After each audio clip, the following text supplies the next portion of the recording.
Bonsoir et bienvenue. Tout d'abord, nous débutons cette édition par la lecture du communiqué du Conseil des ministres de ce 3 février 2020. Ibrahim Adjedjou. Le président de la République, son Excellence M. Macky Sall, a présidé le Conseil des ministres le lundi 3 février 2020.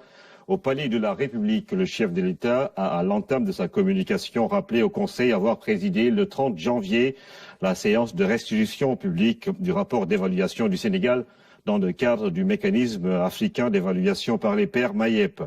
Le président de la République a, à cet égard, félicité le garde des Sceaux, ministre de la Justice, le secrétaire d'État chargé de la bonne gouvernance, ainsi que tous les services et acteurs partenaires qui ont permis un déroulement satisfaisant du processus marqué par des résultats très appréciables du Sénégal dans tous les domaines significatifs de la bonne gouvernance. Le chef de l'État a, dans cette optique, invité les membres du gouvernement et toutes les forces vives de la nation à prendre en charge les conclusions et recommandations pertinentes issues de l'évaluation. Le président de la République, abordant la question de la qualité et des performances de la gestion publique, a informé le Conseil avoir reçu les rapports publics de la Cour des comptes des gestions 2015, 2016 et 2017. Il a, à ce titre, demandé au ministre des Finances et du Budget de prendre les dispositions idoines pour l'application intégrale des recommandations issues de ces rapports. Le chef de l'État a par ailleurs invité le gouvernement à renforcer les moyens de la Cour des comptes en vue de l'amélioration de la qualité de la dépense publique. Dans cette même lancée, il a demandé au ministre des Finances et du Budget de finaliser la généralisation des contrats de performance pour les entités du secteur parapublic tout en tenant compte du coût des dits contrats. Le président de la République, revenant sur le renforcement permanent de la sécurité des personnes et des biens, a insisté sur le maintien du dispositif de sécurité en cours dans la banlieue de Dakar et dans les régions. Le président de la République a, face à cette situation, demandé au ministre de l'Intérieur et au ministre des Forces armées de s'atteler davantage au déploiement optimal d'une stratégie de sécurisation durable des personnes et des biens sur toute l'étendue du territoire national. Il a également invité le ministre de l'Énergie à veiller à l'éclairage des quartiers et autres axes routiers, notamment la route nationale numéro 1. Le chef de l'État a, au titre de la préservation de nos écosystèmes forestiers, rappelé au gouvernement la priorité qu'il accorde à la lutte contre le fléau du trafic de bois et a exhorté les forces de défense et de sécurité à poursuivre le travail de qualité réalisé sur le terrain. À cet effet, il a engagé le ministre de l'Environnement, en relation avec les autres ministres concernés, à poursuivre la sensibilisation des populations, le suivi des opérations au niveau des forêts nationales, tout en veillant à l'application de la loi dans toute sa rigueur contre les contrevenants. Le président de la République a, au sujet de la gestion et du suivi des affaires intérieures, abordé la question de la régulation, de la circulation et de la tarification des gros porteurs au Sénégal. À ce titre, il a demandé au ministre des Transports terrestres, en relation avec les ministres concernés et les autres parties prenantes, à engager des concertations pragmatiques pour améliorer durablement la sécurité et la circulation routière conformément au règlement 14 de l'UEMOA en application. Le chef de l'État a enfin insisté sur l'amélioration de la prise en charge des malades insuffisants rénaux en demandant au ministre de la Santé de prendre toutes les dispositions pour assurer la maîtrise de la chaîne d'approvisionnement du matériel de dialyse et veiller à l'amélioration de l'accès à la dialyse à moindre coût dans le privé.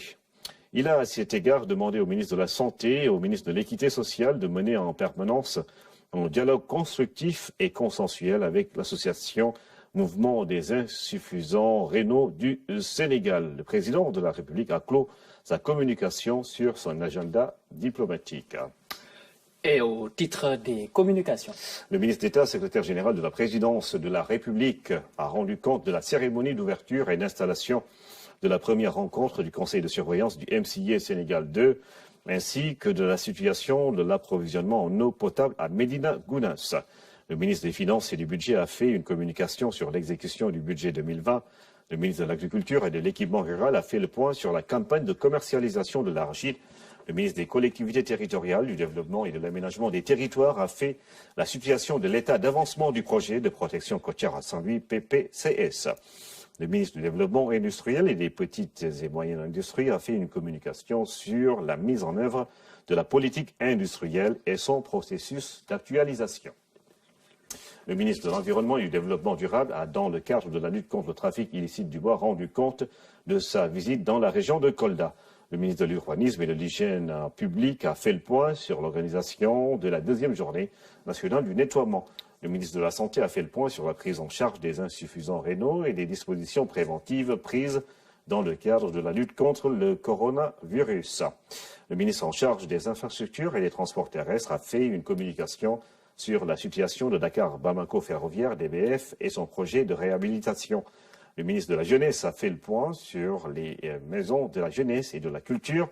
Le ministre auprès du président de la République en charge du suivi du plan Sénégal émergent, PSE, a fait le point sur les avancées des projets prioritaires.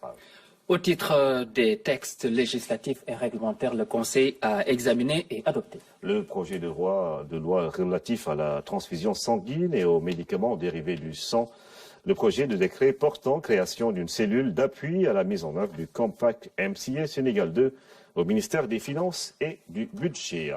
Et au titre des mesures individuelles, le président de la République a pris les décisions suivantes. Madame Cathy Cissé-Won, spécialiste en droit public, est nommée coordonnateur de la cellule d'appui à la mise en œuvre du Compact Millennium Challenge Account MCA Sénégal 2.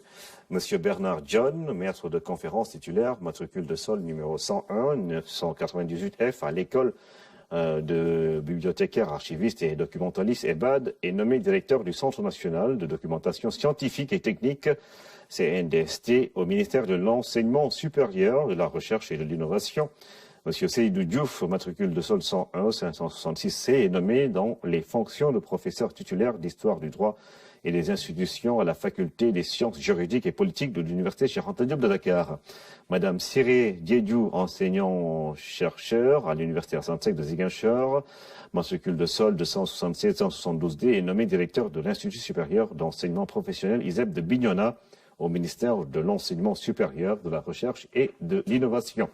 Monsieur Mamadou Diop, inspecteur de l'enseignement moyen secondaire, matricule de solde 511-724D, précédemment secrétaire général de l'inspection d'académie de Thiès, est nommé inspecteur d'académie de Rufisque en remplacement de monsieur Cher John, admis à faire valoir ses droits à une pension de retraite. Enfin, monsieur Babacar Diak, inspecteur de l'enseignement élémentaire, matricule de solde 510-238C, précédemment inspecteur de l'éducation et de la formation des Ziguinchor, est nommé inspecteur d'académie de Tambacounda en remplacement de M. Alassane Niane, admis à faire valoir ses droits à une pension de retraite, signé le ministre porte-parole du gouvernement, Leïti Kenyaï.